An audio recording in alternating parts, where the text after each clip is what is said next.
Hi hello ನಮಸ್ತೆ ಎಲ್ಲರಿಗೂ S media ಚಾನಲಿನ ಮತ್ತೊಂದು ವಿಡಿಯೋಗೆ ಸ್ವಾಗತ ಸುಸ್ವಾಗತ. ಸ್ನೇಹಿತರೆ, ಎಲ್ಲರೂ ಹೇಗಿದ್ದೀರಾ? ಎಲ್ಲರೂ ಚೆನ್ನಾಗಿದ್ದೀರಾ ಅಂದ್ಕೊಂಡಿದ್ದೀನಿ. ನಾನು ಕೂಡ ತುಂಬಾ ಚೆನ್ನಾಗಿದ್ದೀನಿ. ಎಲ್ಲರೂ ಚೆನ್ನಾಗಿದ್ದೀರಾ ಅಂದ್ಕೊಂಡು ಭಾವಿಸ್ಕೊಂಡು ಇವತ್ತಿನ ಒಂದು ವಿಡಿಯೋನ ಶುರು ಮಾಡಿಬಿಡೋಣ. ಇವತ್ತಿನ ಒಂದು ವಿಡಿಯೋದಲ್ಲಿ ಇನ್ನೆರಡು ದಿನಗಳಲ್ಲಿ ಸ್ನೇಹಿತರೆ ಈ 6 ರಾಶಿಯವರಿಗೆ ಕುಲಾಯಿಸಲಿದೆ ಅದೃಷ್ಟ. ಕೋಟ್ಯಾಧಿಪತಿಗಳಾಗುವಂತಹ ಸಮಯ ಈ 6 ರಾಶಿಯವರು ಅಂತಲೇ ಹೇಳ್ಬೋದು. ಹಾಗಿದ್ರೆ ಈ 6 ರಾಶಿಯವರು ಯಾರ್ಯಾರು, ಏನೆಲ್ಲ ಅದೃಷ್ಟದ ಫಲಗಳನ್ನು ಗಳಿಸಲಿದ್ದೀರಿ, ಯಾವುದರ ಬಗ್ಗೆ ಮುಂದಿನ ದಿನಗಳಲ್ಲಿ ಎಚ್ಚರಿಕೆ ವಹಿಸಬೇಕು ಅನ್ನೋದನ್ನ ಕಂಪ್ಲೀಟಾಗಿ ಇದೇ ವಿಡಿಯೋದಲ್ಲಿ ತಿಳಿಸ್ಕೊಡ್ತಾ ಹೋಗ್ತೀನಿ. ಇದನ್ನೆಲ್ಲ ತಿಳ್ಕೋಬೇಕು, ಸಣ್ಣ ಪುಟ್ಟ ಪರಿಹಾರಗಳನ್ನು ಫಾಲೋಅಪ್ ಮಾಡಬೇಕು ಅಂದರೆ ಎಲ್ಲೂ ಕೂಡ ವಿಡಿಯೋನ ಸ್ಕಿಪ್ ಮಾಡಬಾರ್ದು. ಅಂದರೆ ವಿಡಿಯೋನ ಕಟ್ ಮಾಡಿ ಓಡಿಸ್ಕೊಂಡು ಹೋಗಿ ನೋಡಿದ್ರೆ ಫುಲ್ ಇನ್ಫಾರ್ಮೇಷನ್ ಅರ್ಥ ಆಗಲ್ಲ. ಸೊ ಹಾಗಾಗಿ ಎಲ್ಲ ವಿಡಿಯೋದಲ್ಲೂ ತಿಳಿಸ್ತಾ ಇರ್ತೀನಿ. ಮೊದಲಿಂದ ಕೊನೆ ತನಕ ವಿಡಿಯೋನ ವಾಚ್ ಮಾಡಿ. ವಿಡಿಯೋದಲ್ಲಿ ಒಳ್ಳೆ ಮಾಹಿತಿ ಸಿಕ್ಕಿದ್ದಲ್ಲಿ ತಪ್ಪದೆ ವಿಡಿಯೋಗೊಂದು ಲೈಕ್ ಕೊಟ್ಟು, ಇನ್ನೂ ನನ್ನ ಚಾನಲ್ನ ಸಬ್ಸ್ಕ್ರೈಬ್ ಮಾಡ್ಕೊಳ್ತಾನೆ ನೋಡ್ತಿದ್ರೆ ಎಸ್ ಮೀಡಿಯಾಗೆ ಸಬ್ಸ್ಕ್ರೈಬ್ ಆಗಿ ನಿಮ್ಮ ಅಭಿಪ್ರಾಯಗಳನ್ನು ಕಮೆಂಟ್ ಬಾಕ್ಸಲ್ಲಿ ತಿಳಿಸಿ. ಯಾರೆಲ್ಲ ಸಬ್ಸ್ಕ್ರೈಬ್ ಮಾಡಿಕೊಂಡು ಪ್ರತಿನಿತ್ಯ ವಿಡಿಯೋ ವಾಚ್ ಮಾಡ್ತಿದ್ದೀರಾ ಅಂಥವರಿಗೆ ಥ್ಯಾಂಕ್ ಯು ಸೋ ಮಚ್ ಅಂತ ಹೇಳ್ತಾ ತಡ ಮಾಡೋದು ಬೇಡ, ವಿಡಿಯೋದ ಕಡೆ ಗಮನ ಕೊಟ್ಬಿಡೋಣ. ಹೌದು, ಜ್ಯೋತಿಷ್ಯದ ಪ್ರಕಾರ ಸ್ನೇಹಿತರೆ, ಪಿತೃತ್ವದ ಸೂಚಕವಾದ ಸೂರ್ಯ ಶೀಘ್ರದಲ್ಲೇ ಶನಿಯ ಮೂಲ ತ್ರಿಕೋನ ರಾಶಿಯಾದ ಕುಂಭರಾಶಿಗೆ ಪ್ರವೇಶಿಸುತ್ತಾನೆ. ಕುಂಭರಾಶಿಯಲ್ಲಿ ಸೂರ್ಯನ ಆಗಮನದೊಂದಿಗೆ ಸ್ನೇಹಿತರೆ ಈ 6 ರಾಶಿ ಚಕ್ರ ಚಿಹ್ನೆಗಳ ಅಡಿಯಲ್ಲಿ ಜನಿಸಿದವರು ತಮ್ಮ ಉದ್ಯೋಗಗಳು ಮತ್ತು ವ್ಯವಹಾರಗಳಲ್ಲಿ ಸಕಾರಾತ್ಮಕ ಪರಿಣಾಮಗಳನ್ನು ಅನುಭವಿಸಬಹುದು. ಹಾಗಿದ್ದರೆ ಆ ಲಕ್ಕಿ ರಾಶಿಗಳು ಯಾವ್ಯಾವುದು ಎಂಬುದನ್ನು ಸಂಪೂರ್ಣವಾಗಿ ತಿಳಿದುಕೊಳ್ಳುವ ಕುತೂಹಲ ನಿಮಗಿದ್ದರೆ ಸಂಪೂರ್ಣವಾಗಿ ವಿಡಿಯೋನ ವಾಚ್ ಮಾಡಿ. ಈ ಅದೃಷ್ಟ ರಾಶಿ ನಿಮ್ಮ ಕುಟುಂಬದಲ್ಲಿ ಅಥವಾ ನಿಮ್ಮ ಸ್ನೇಹಿತರಲ್ಲಿ ಇದ್ದರೆ ತಪ್ಪದೆ ಅವ್ರಿಗೂ ಕೂಡ ವಿಡಿಯೋವನ್ನು ಶೇರ್ ಮಾಡಿ. ನಿಮ್ಮ ಕಡೆಯಿಂದ ಅದೃಷ್ಟ ಭವಿಷ್ಯವನ್ನು ಅವರು ಕೂಡ ತಿಳ್ಕೊಂಡಂಗಾಗುತ್ತೆ.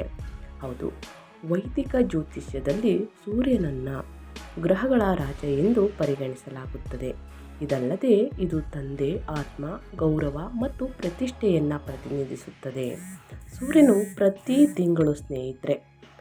ತಿಂಗಳು ಸೂರ್ಯನು ತನ್ನ ರಾಶಿ ಚಕ್ರ ಚಿಹ್ನೆಯನ್ನು ಬದಲಾಯಿಸುತ್ತಾನೆ ಮತ್ತು ಅದರ ಪರಿಣಾಮಗಳನ್ನು 12 ರಾಶಿ ಚಕ್ರ ಚಿಹ್ನೆಗಳಲ್ಲಿ ನೋಡಬಹುದು. ಹಾಗೆಯೇ ಇಡೀ ದೇಶ ಮತ್ತು ಪ್ರಪಂಚದಲ್ಲಿ ಅನುಭವಿಸಬಹುದು. ಇದೇ ಫೆಬ್ರವರಿ 13ರಂದು ಸೂರ್ಯನು ಶುಕ್ರ, ಬುಧ, ರಾಹು ಇರುವ ಕುಂಭ ರಾಶಿಗೆ ಪ್ರವೇಶಿಸುತ್ತಾನೆ ಎಂಬುದು ಗಮನಿಸಬೇಕಾದ ಸಂಗತಿ. 4 ಗ್ರಹಗಳ ಈ ಸಂಯೋಗವು ಚತುರ್ಗ್ರಹಿ ಯೋಗವನ್ನು ಸೃಷ್ಟಿಸುತ್ತದೆ. ಯೋಗದ ರಚನೆಯು ಅನೇಕ ಕ್ಷೇತ್ರಗಳಲ್ಲಿ ಸ್ನೇಹಿತರೆ, ಅಂದರೆ ಕುಂಭ ರಾಶಿಯಲ್ಲಿ ಶನಿಯೊಂದಿಗೆ ಈ ಚತುರ್ಗ್ರಹಿ ಯೋಗದ ರಚನೆಯು ಅನೇಕ ಕ್ಷೇತ್ರಗಳಲ್ಲಿ ಕೆಲವು ರಾಶಿ ಚಕ್ರ ಚಿಹ್ನೆಗಳಿಗೆ ಪ್ರಯೋಜನಕಾರಿಯಾಗಿದೆ.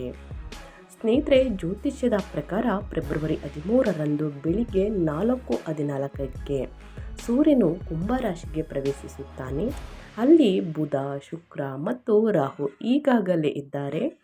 ಸೂರ್ಯ ಮತ್ತು ರಾಹುವಿನ ಸಂಯೋಗವು ಗ್ರಹಣವನ್ನು ಸೃಷ್ಟಿಸುತ್ತದೆ. ಇದನ್ನು ಶುಭವೆಂದು ಪರಿಗಣಿಸಲಾಗುವುದಿಲ್ಲ.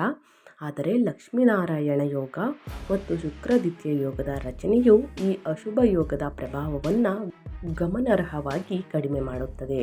ಪರಿಣಾಮವಾಗಿ ಈ ಚತುರ್ಗ್ರಹಿ ಯೋಗವು ಕೆಲವು ರಾಶಿಚಕ್ರ ಚಿಹ್ನೆಗಳಿಗೆ ಪ್ರಯೋಜನಕಾರಿಯಾಗಬಹುದು. ಆ ಅದೃಷ್ಟ ರಾಶಿಚಕ್ರ ಚಿಹ್ನೆಗಳ ಬಗ್ಗೆ ತಿಳಿದುಕೊಳ್ತಾ ಹೋಗೋಣ ಬನ್ನಿ. ಹೌದು, ಮೊದಲನೇ ಅದೃಷ್ಟ ರಾಶಿ ಬಂದು ಋಷಭ ರಾಶಿಯವರಿಗೆ ಫೆಬ್ರವರಿ 13ನೇ ತಾರೀಕಿಂದ ಸ್ನೇಹಿತರೆ, ಋಷಭ ರಾಶಿಯವರಿಗೆ ಕೋಡಿಶ್ರೀ ಮಠದ ಸ್ವಾಮೀಜಿಗಳು ನುಡಿದಿರುವಂತಹ ಈ ಯೋಗದ ಪ್ರಕಾರ ಋಷಭ ರಾಶಿಯವರು ಏನೆಲ್ಲ ಅದೃಷ್ಟದ ಫಲಗಳನ್ನು ಗಳಿಸಲಿದ್ದೀರಿ ಅಂದರೆ, ಋಷಭ ರಾಶಿಯವರಿಗೆ ಚತುರ್ಗ್ರಹಿ ಯೋಗವು ಅನೇಕ ಕ್ಷೇತ್ರಗಳಲ್ಲಿ ಪ್ರಯೋಜನಗಳನ್ನು ತರಬಹುದು. ಈ ರಾಶಿ ಚಕ್ರ ಚಿಹ್ನೆಯ 10ನೇ ಮನೆಯಲ್ಲಿ ಬುಧ, ಶುಕ್ರ, ಸೂರ್ಯ ಮತ್ತು ರಾಹುವಿನ ಸಂಯೋಗವನ್ನು ನಿರೀಕ್ಷಿಸಲಾಗಿದೆ. ಪರಿಣಾಮವಾಗಿ ಈ ಚಿಹ್ನೆಯ ಅಡಿಯಲ್ಲಿ ಜನಿಸಿದವರು ತಮ್ಮ ವೃತ್ತಿ ಜೀವನದಲ್ಲಿ ಗಮನಾರ್ಹವಾಗಿ ಲಾಭವನ್ನು ಪಡೆಯಬಹುದು. ಕೆಲಸದ ಹೊರೆಗಳು ಸಹ ವೇಗವಾಗಿ ಹೆಚ್ಚಾಗಬಹುದು. ನೀವು ನಿಮ್ಮ ಕೆಲಸದಲ್ಲಿ ಮುನ್ನುಗ್ಗುತ್ತೀರಿ ಮತ್ತು ಉತ್ತಮ ಫಲಿತಾಂಶಗಳನ್ನು ಸಾಧಿಸುತ್ತೀರಿ. ನಿಮ್ಮ ಮೇಲಧಿಕಾರಿಗಳು ಸ್ನೇಹಿತರೆ ನಿಮ್ಮ ಕೆಲಸವನ್ನು ಹೊಗಳುತ್ತಾರೆ ಮತ್ತು ನಿಮಗೆ ಹೆಚ್ಚಿನ ಜವಾಬ್ದಾರಿಯನ್ನು ವಹಿಸಬಹುದು. ಈ ರಾಶಿಯವರಿಗೆ ಯಾರಿಗೆ ಇನ್ನೂ ಮದುವೆಯಾಗಿಲ್ಲ ಅಂಥವರಿಗೆ ಕಂಕಣ ಭಾಗ್ಯ ಒದಗಿ ಬಂದಿದೆ ಅಂತಲೇ ಹೇಳ್ಬೋದು, ಕೂಡಿ ಬಂದಿದೆ. ನೀವು ಹಲವಾರು ಕೆಲಸಕ್ಕೆ ಸಂಬಂಧಿಸಿದ ಪ್ರವಾಸಗಳನ್ನು ಕೈಗೊಳ್ಳಬಹುದು. ವ್ಯವಹಾರದಲ್ಲಿ ಲಾಭದ ಸಾಧ್ಯತೆಗಳು ಕೂಡ ಇವೆ. ನೀವು ನಿಮ್ಮ ಸಂಗಾತಿಯೊಂದಿಗೆ ಗುಣಮಟ್ಟದ ಸಮಯವನ್ನು ಕಳೆಯಬಹುದು ಮತ್ತು ಕುಟುಂಬದೊಂದಿಗೆ ಗುಣಮಟ್ಟದ ಸಮಯವನ್ನು ಕೂಡ ಕಳೆಯಬಹುದು. ಮಕ್ಕಳಿಂದ ಸ್ನೇಹಿತರೆ ಸಿಹಿ ಸುದ್ದಿಯನ್ನು ತಿಳಿಯಲಿದ್ದೀರಿ. ಹಾಗಾಗಿ ಅವರ ವಿದ್ಯಾಭ್ಯಾಸದಲ್ಲಿ ಅಭಿವೃದ್ಧಿಯನ್ನು ಗಳಿಸಲಿದ್ದಾರೆ. ಇದರಿಂದ ಸಂತೋಷ ನೆಮ್ಮದಿ ನೆಲೆಸಲಿದೆ ಅಂತಲೇ ಹೇಳ್ಬೋದು ನಿಮ್ಮ ವೈವಾಹಿಕ ಜೀವನದಲ್ಲಿ. ಇನ್ನು ಅದೇ ರೀತಿ ಮುಂದಿನ ರಾಶಿಯವರ ಬಗ್ಗೆ ಹೇಳೋದಾದರೆ ಧನು ರಾಶಿಯವರಿಗೆ. ಧನು ರಾಶಿಯವರು ಕೂಡ ಏನೆಲ್ಲ ಅದೃಷ್ಟದ ಫಲಗಳನ್ನು ಗಳಿಸಲಿದ್ದೀರಿ, ಯಾವುದರ ಬಗ್ಗೆ ಎಚ್ಚರಿಕೆ ವಹಿಸಬೇಕು ಅಂದರೆ ಫೆಬ್ರವರಿ 13ನೇ ತಾರೀಕು ಸ್ನೇಹಿತರೆ ಶ್ರೀಗಳು ನುಡಿದಿರುವಂತಹ ಅದೃಷ್ಟದ ಪ್ರಕಾರ ಧನುರಾಶಿಯವರಿಗೆ ಸಾಕಷ್ಟು ಯೋಗಗಳು ಸೃಷ್ಟಿಯಾಗಲಿದೆ. ಅದರಲ್ಲಿ ಸತ್ಯನಾರಾಯಣ ಯೋಗ, ಚತುರ್ಗ್ರಹಿ ಯೋಗ ಎಂದರೆ 4 ಗ್ರಹಗಳ ಸಂಯೋಗವು ಧನುರಾಶಿಯ ಜನರಿಗೆ ಪ್ರಯೋಜನಕಾರಿಯಾಗಬಹುದು. ಲಕ್ಷ್ಮೀನಾರಾಯಣ ಯೋಗದಿಂದಲೂ ಕೂಡ ಸ್ನೇಹಿತರೆ ಸಾಕಷ್ಟು ಅಭಿವೃದ್ಧಿಯನ್ನು ನೋಡಲಿದ್ದೀರಿ. ಈ ರಾಶಿ ಚಕ್ರ ಚಿಹ್ನೆಯ 3ನೇ ಮನೆಯಲ್ಲಿ ವಿಶೇಷವಾಗಿ ಈ ಯೋಗವು ರೂಪುಗೊಳ್ಳುತ್ತಿದೆ. ಅಂತಹ ಪರಿಸ್ಥಿತಿಯಲ್ಲಿ ಈ ರಾಶಿ ಚಕ್ರ ಚಿಹ್ನೆಯ ಜನರು ತಮ್ಮ ಕಠಿಣ ಪರಿಶ್ರಮದ ಸಂಪೂರ್ಣ ಪ್ರತಿಫಲವನ್ನು ಪಡೆಯಬಹುದು. ಅವರು ತಮ್ಮ ವೃತ್ತಿ ಜೀವನದಲ್ಲಿಯೂ ಕೂಡ ಸಹ ಗಮನಾರ್ಹ ಲಾಭವನ್ನು ಪಡೆಯಬಹುದು. ನಿಮ್ಮ ಕೆಲಸಕ್ಕೆ ಮೆಚ್ಚುಗೆ ದೊರೆಯುತ್ತದೆ. ಸ್ಥಳಾಂತರವೂ ಸಾಧ್ಯ. ನಿಮ್ಮ ಒಡ ಹುಟ್ಟಿದವರೊಂದಿಗೆ ನೀವು ಗುಣಮಟ್ಟದ ಸಮಯವನ್ನು ಕಳೆಯಬಹುದು. ನಿಮ್ಮ ಆತ್ಮವಿಶ್ವಾಸವು ವೇಗವಾಗಿ ಹೆಚ್ಚಾಗಬಹುದು. ಅವಿವಾಹಿತರಿಗೆ ಮದುವೆ ಪ್ರಸ್ತಾಪಗಳು ಬರಬಹುದು. ನಿಮ್ಮ ಆರೋಗ್ಯವು ಉತ್ತಮವಾಗಿ ಉಳಿಯುತ್ತದೆ. ನೀವು ಚೈತನ್ಯಶೀಲರಾಗಿರಬಹುದು. ವ್ಯಾಪಾರ ವ್ಯವಹಾರದಲ್ಲಿ ಅಭಿವೃದ್ಧಿಯನ್ನು ನೋಡಲಿದ್ದೀರಿ. ಅಪೂರ್ಣಗೊಂಡಿದ್ದಂತಹ ಕೆಲಸಗಳು ಅಂದರೆ ಧನುರಾಶಿಯವರ ಕೆಲಸಗಳು ಈ ಸಮಯದಲ್ಲಿ ಪೂರ್ಣಗೊಳ್ಳುವುದಕ್ಕೆ ಶುರುವಾಗಲಿದೆ ಸ್ನೇಹಿತರೆ. ಹಾಗಾಗಿ ವ್ಯಾಪಾರ ವ್ಯವಹಾರದಲ್ಲಿ ದುಡುಕಿನ ನಿರ್ಧಾರಗಳನ್ನು ತೆಗೆದುಕೊಳ್ಬೇಡಿ. ಅಭಿವೃದ್ಧಿಯನ್ನು ಹೊಂದಲಿದ್ದೀರಿ. ನಿಧಾನವಾಗಿ ಚೇತರಿಕೆಯನ್ನು ನೀವೇ ನೋಡಲಿದ್ದೀರಿ ಅಂತಲೇ ಹೇಳಬಹುದು. ನಿಮ್ಮ ಆರೋಗ್ಯದ ಬಗ್ಗೆ ಸ್ವಲ್ಪ ಕಾಳಜಿ ವಹಿಸಿ ಸ್ನೇಹಿತರೆ. ಉತ್ತಮ ಆರೋಗ್ಯವನ್ನು ಪಡೆದುಕೊಳ್ಬೇಕಾದ್ರೆ ಪ್ರತಿದಿನ ನೀವು ಅನುಸರಿಸುವಂತಹ ದಿನಚರಿಯಲ್ಲಿ ಸ್ನೇಹಿತರೆ ತಿನ್ನುವ ಪದಾರ್ಥದಲ್ಲಾಗಲಿ ತಿನ್ನುವ ಆಹಾರದಲ್ಲಾಗಲಿ ಇನ್ನು ನೀವು ದಿನಚರಿಯಲ್ಲಿ ಲಘು ವ್ಯಾಯಾಮವನ್ನು ಮಾಡುವುದು, ಮೆಡಿಟೇಷನನ್ನು ಮಾಡುವುದು ಈ ರೀತಿ ನಿಮ್ಮ ದಿನಚರಿಯಲ್ಲಿ ಅಳವಡಿಸಿಕೊಳ್ಳಿ. ಉತ್ತಮ ಆರೋಗ್ಯವನ್ನು ಪಡೆದುಕೊಳ್ಳುವುದಕ್ಕೆ ಅನುಕೂಲಕರವಾಗಿರುತ್ತದೆ ಅಂತಲೇ ಹೇಳಬಹುದು. ಇನ್ನು ಮುಂದಿನ ಅದೃಷ್ಟ ರಾಶಿ ಬಂದು ತುಲಾರಾಶಿಯವರಿಗೆ. ತುಲಾರಾಶಿಯವರು ಏನೆಲ್ಲ ಅದೃಷ್ಟದ ಫಲಗಳನ್ನು ಗಳಿಸಲಿದ್ದೀರಿ, ಯಾವುದರ ಬಗ್ಗೆ ಎಚ್ಚರಿಕೆ ವಹಿಸಬೇಕು ಅಂದರೆ ಸ್ನೇಹಿತರೆ ಫೆಬ್ರವರಿ 13ನೇ ತಾರೀಕು ಅಂದರೆ 2026ರಲ್ಲಿ ಒಂದು ತಿರುವನ್ನು ಕೊಡುವಂತಹ ತಿಂಗಳು ಫೆಬ್ರವರಿ ತಿಂಗಳು. ಅದರಲ್ಲಿ ತುಲಾರಾಶಿಯವರು ಏನೆಲ್ಲ ಅದೃಷ್ಟದ ಫಲಗಳನ್ನು ಗಳಿಸಲಿದ್ದೀರಿ ಅಂದರೆ ಸೂರ್ಯನು 4 ಗ್ರಹಗಳ ಸಂಯೋಗವು ತುಲಾರಾಶಿಯ ಜನರಿಗೆ ಅನುಕೂಲಕರ ಫಲಗಳನ್ನು ತರಬಹುದು. ಸೂರ್ಯ, ಬುಧ, ರಾಹು ಮತ್ತು ಶುಕ್ರ ಈ ರಾಶಿ ಚಕ್ರ ಚಿಹ್ನೆಯ 5ನೇ ಮನೆಯಲ್ಲಿ ಸಂಧಿಸಲಿದ್ದಾರೆ. ಜೀವನದಲ್ಲಿ ದೀರ್ಘಕಾಲದಿಂದ ಬಾಕಿ ಇರುವ ಕೆಲಸಗಳು ಪೂರ್ಣಗೊಳ್ಳಬಹುದು. ಈ ಸಮಯ ನಿಮಗೆ ಅನುಕೂಲಕರವಾಗಿರುತ್ತದೆ. ಮಾಡೆಲಿಂಗ್, ನಟನೆ, ಕಲೆ ಇತ್ಯಾದಿಗಳನ್ನು ತೊಡಗಿರುವವರು ಗಮನಾರ್ಹವಾಗಿ ಲಾಭವನ್ನು ಪಡೆಯಬಹುದು. ನೀವು ನಿಮ್ಮ ಸಂಗಾತಿಯೊಂದಿಗೆ ಉತ್ತಮ ಸಮಯವನ್ನು ಕಳೆಯುತ್ತೀರಿ ಮತ್ತು ಒಟ್ಟಿಗೆ ಪ್ರವಾಸವನ್ನು ಯೋಚಿಸುತ್ತೀರಿ. ನಿಮ್ಮ ಆರ್ಥಿಕ ಪರಿಸ್ಥಿತಿ ಉತ್ತಮವಾಗಿರುತ್ತದೆ. ವಿದ್ಯಾಭ್ಯಾಸದಲ್ಲಿ ಇರುವವರು ಅಂದರೆ ಸ್ನೇಹಿತರೆ ಈ ರಾಶಿಯ ವಿದ್ಯಾರ್ಥಿಗಳಿಗೂ ಅನುಕೂಲಕರ ಸಮಯ ಅಂತಲೇ ಹೇಳ್ಬೋದು. ಆಸಕ್ತಿ, ಏಕಾಗ್ರತೆ ಹೆಚ್ಚಾಗಲಿದೆ ಅಧ್ಯಯನದ ಕಡೆ. ವ್ಯವಹಾರದಲ್ಲಿಯೂ ಕೂಡ ಲಾಭವಾಗುವಂತಹ ಸಾಧ್ಯತೆ ಇದೆ. ನೀವು ಸಾಮಾಜಿಕ ಸ್ಥಾನಮಾನ ಮತ್ತು ಪ್ರತಿಷ್ಠೆಯನ್ನು ಕೂಡ ಪಡೆಯಬಹುದು. ಹಾಗಾಗಿ ಸಾಕಷ್ಟು ಅದೃಷ್ಟವನ್ನು ತುಲಾರಾಶಿಯವರು ಗಳಿಸಲಿದ್ದೀರಿ. ಇನ್ನು ಮುಂದಿನ ರಾಶಿಯವರ ಬಗ್ಗೆ ಹೇಳೋದಾದರೆ ಮುಂದಿನ ರಾಶಿಯವರು ಬಂದು ಕನ್ಯಾ ರಾಶಿಯವರಿಗೆ. ಕನ್ಯಾ ರಾಶಿಯವರಿಗೆ ಸ್ನೇಹಿತರೆ 4 ಗ್ರಹಗಳ ಸಂಯೋಗವು ಕನ್ಯಾ ರಾಶಿ ಚಕ್ರದ ಜನರಿಗೆ ಫೆಬ್ರವರಿ 13ರಿಂದ ಶ್ರೀ ಮಠದ ಸ್ವಾಮೀಜಿಗಳು ನುಡಿದಿರುವಂತಹ ಭವಿಷ್ಯದ ಪ್ರಕಾರ ಚತುರ್ಗ್ರಹಿ ಯೋಗ ಜೊತೆಗೆ ಲಕ್ಷ್ಮೀನಾರಾಯಣ ಯೋಗದಿಂದ ದುಪ್ಪಟ್ಟು ಅದೃಷ್ಟವನ್ನು ನೋಡಲಿದ್ದೀರಿ. ಶ್ರೀಮಂತರಾಗುವಂತಹ ಭಾಗ್ಯ ಕಂಡ ಕನಸು ನನಸಾಗಬಹುದು ಅಂತಲೇ ಹೇಳ್ಬೋದು. ಕನ್ಯಾ ರಾಶಿಯವರಿಗೆ ವೈದಿಕ ಜ್ಯೋತಿಷ್ಯದ ಪ್ರಕಾರ ಸ್ನೇಹಿತರೆ ಬುಧ, ಶುಕ್ರ, ಸೂರ್ಯನ ಸಂಚಾರ, ರಾಹುವಿನ ಸಂಚಾರ ಈ ಸಂಯೋಗದಿಂದ ಕನ್ಯಾ ರಾಶಿಯಲ್ಲಿ ಜನಿಸಿದವರಿಗೆ ವೃತ್ತಿಪರ ಮತ್ತು ವೈಯಕ್ತಿಕ ಜೀವನದಲ್ಲಿ ಒತ್ತಡದ ಅವಧಿಯನ್ನು ನಿವಾರಣೆ ಮಾಡುತ್ತದೆ. ಬುಧ ಗ್ರಹದ ವಿಶೇಷ ಅನುಗ್ರಹದಿಂದಾಗಿ ಪೋಷಕರು ಮತ್ತು ಸಂಬಂಧಿಕರ ಬೆಂಬಲ ನಿಮ್ಮ ಮೇಲೆ ಇರಲಿದೆ. ಇದು ಕೆಲಸದಲ್ಲಿ ಕಾರ್ಯಗಳನ್ನು ಪೂರ್ಣಗೊಳಿಸುವಲ್ಲಿ ಇದ್ದ ತೊಂದರೆಗಳನ್ನು ದೂರ ಮಾಡುತ್ತದೆ.